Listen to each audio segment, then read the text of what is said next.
WABC, Sid Rosenberg. So I live in this little city called New York City. And about 10 days ago, on one of my shows, I talk about this mayoral election every day. And obviously I know two of the three candidates pretty well. I don't know Mamdani, who I referred to in 5 different words: terrorist, jihadist, socialist, Marxist, communist. Those aren't great words, by the way, but that's him. He gets all 5.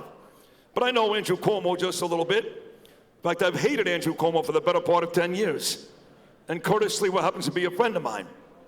But I decided a little while back that even though Curtis is a friend of mine, that my stance on this election was going to be anyone but Mamdani. Anybody but Mamdani. So I decided to put Andrew Cuomo on my radio show, and I hate the guy, okay? I don't mince words, okay? I hate him. So I put the guy on my show, and at one point he goes to me, he goes, "Sid, could you imagine if, God forbid, there was another 9/11 and Mamdani was sitting in that big chair?" And I said, "Yeah, I can imagine it. He'd be cheering." Oh. I just set the Muslim world on fire. The Muslim world, the Islam world, the Democrats. You know, they've led the nightly news with this like 6 straight nights. Even this morning, MSNBC, this is 10 days ago, they're still talking about it. They're waiting for me to apologize.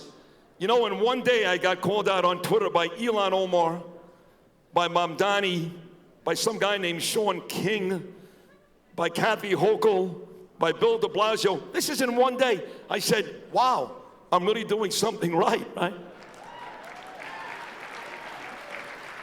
I'm a hero at this point. I'm a hero. I take none of that back. I said he'd be cheering. And the press has asked me time and time again to apologize, and New York has asked me to apologize, and all the New York Democrats. And I won't apologize, because I really believe in my heart of hearts, he wants us all dead, all of us. But could you imagine that we're at the place in our lives right now that New York City, outside of Israel, more Jews in New York City than any other place in the world, we are this close to electing a Jew hater as the mayor of our city.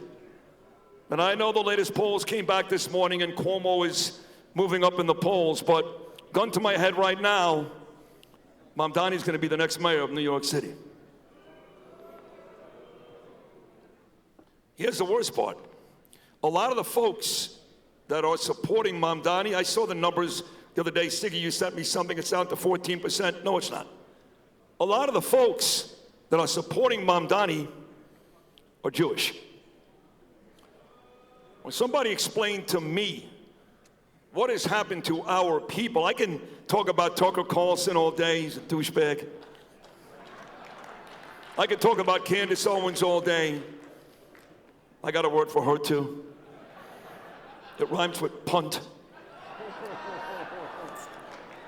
I got a word for all of them. These are Republicans, mind you. These are our people, right?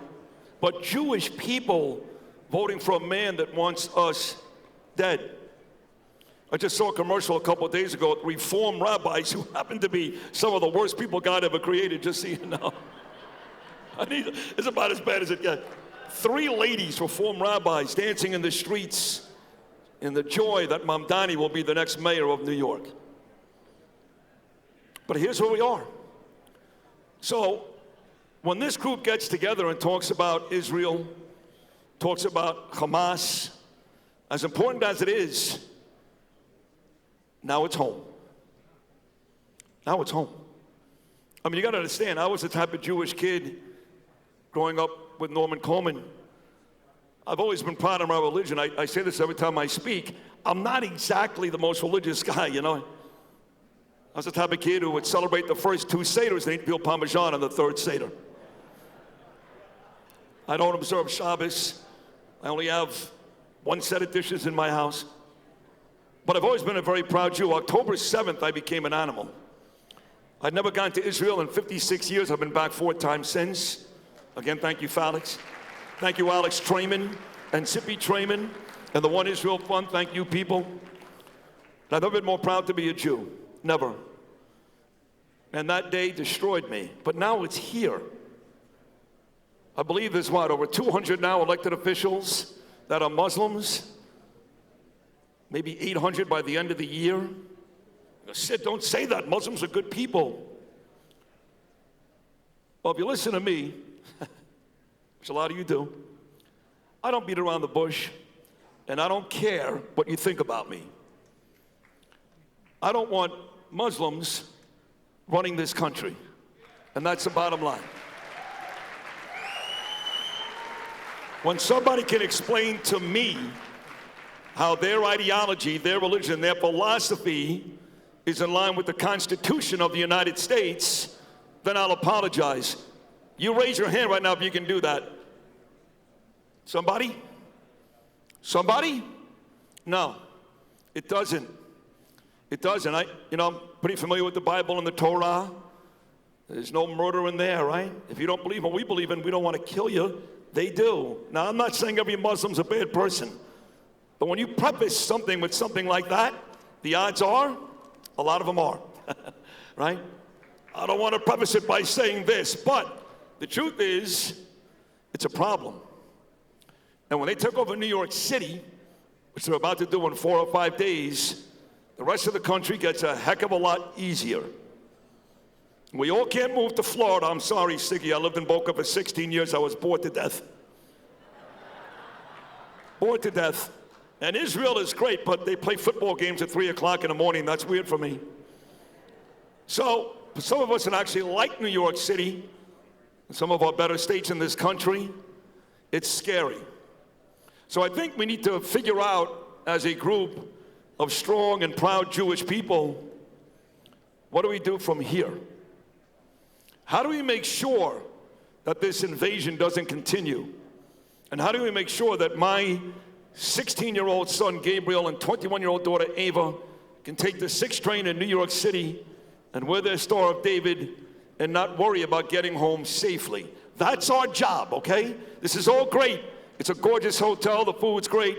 We'll have a big gala tonight. Brandon Tatum's great. Scott Jennings is great. It's all bullshit compared to the big deal, which is we need to protect each other. And we need to find a way to protect the United States, Israel, our finest cities and states, and get back to being America, because right now, this is not the country that I recognized when I was a little boy on Quentin Road in Brooklyn, New York. God bless you all. Thank you very much.